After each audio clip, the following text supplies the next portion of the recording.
Just for a moment, let's picture a worst-case scenario. It's January 2025, and Kamala Harris has just been sworn in as the 47th President of the United States. What would her globalist administration mean for the United States military? Will she steer us into war? Possibly a multi-front war? Possibly World War III?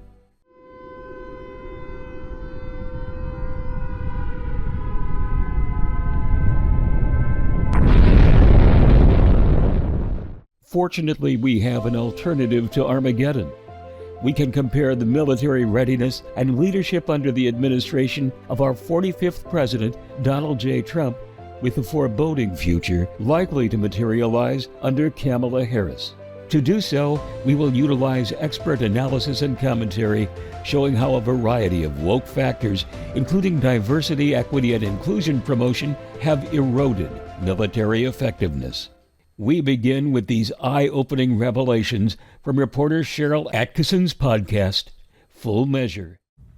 With rising tensions around the world, a large question looms. How many wars is the U.S. military prepared to fight at the same time? Lisa Fletcher speaks with an expert who warns our adversaries are producing ships, bombs, and bullets faster than we are. What is the state of the U.S. industrial base right now to make equipment and munitions? Well, the state is not good. So in the 70s and 80s, we were producing hundreds of tanks a year. In the 1990s, when we talked about that peace dividends, the Defense Department called all the defense contractors in, and there were like 50 major defense contractors, and told them all to consolidate. And we thought we could command efficiency of production, and that has never worked and will never work. General John Ferrari says the U.S. military strategy is to produce just enough weapons and equipment to prepare for and sustain one war at a time. And that's one of the reasons we haven't pumped the money into the industrial base that we need to build it for multiple wars or wars of long duration. Although the trend toward right-sizing the military to fight one war at a time began in the 90s and continued through the endless wars fostered by neocons on both sides of the political aisle, President Donald Trump recognized the depleted state of our war supplies and the lack of military preparedness that existed when he campaigned in 2016. Immediately after taking office, I will ask my generals to present to me a plan within 30 days to defeat and destroy ISIS. This will require military warfare, but also cyber warfare, financial warfare, and ideological warfare. We will build an active army of around 540,000.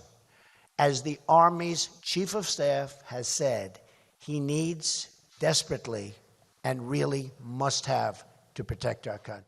He acted immediately to restore American military might and protect our populace from those living in dangerous regimes, as Donald Trump rapidly made America's military great again. President Trump signed 2 executive orders here at the Pentagon, one focused on military readiness, increasing the size of the military, and updating the nuclear arsenal.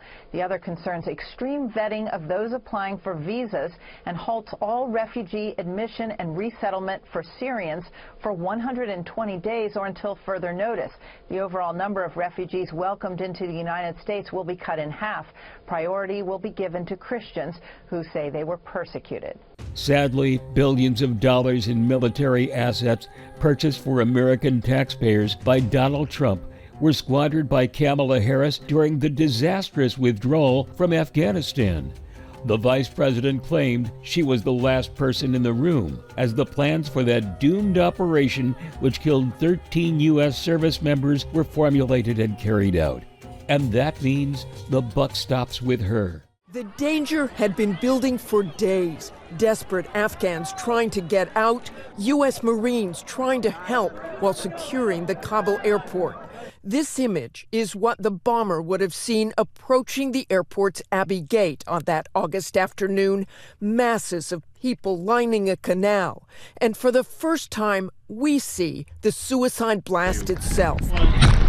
It is only a few seconds and some 50 yards away, but slow it down and you see a lone figure dressed in black who investigators now say was the bomber. In the end, her failed policy would also prove responsible for the deaths of Afghan citizens so desperate to evade the Taliban that they fell to their deaths after clinging to the side of the last C-17 cargo plane leaving that country.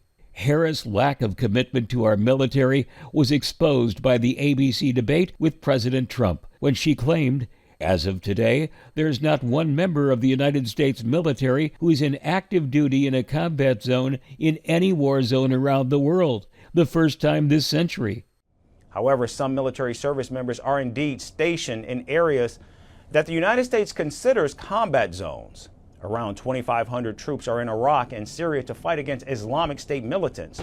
Thousands of service members have also been deployed to the Middle East after the war in Gaza erupted in October of last year. Meanwhile, several U.S. military personnel have been killed or injured this year, including in Jordan, Syria, and off the coast of Somalia. Now, in response to the vice president's comments, several troops wearing combat gear have posted sarcastic videos questioning if she knew their locations.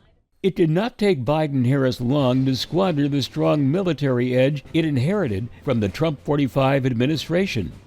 This year alone, $66 billion in equipment and munitions were lavished upon Ukraine, a country which is not part of the NATO alliance.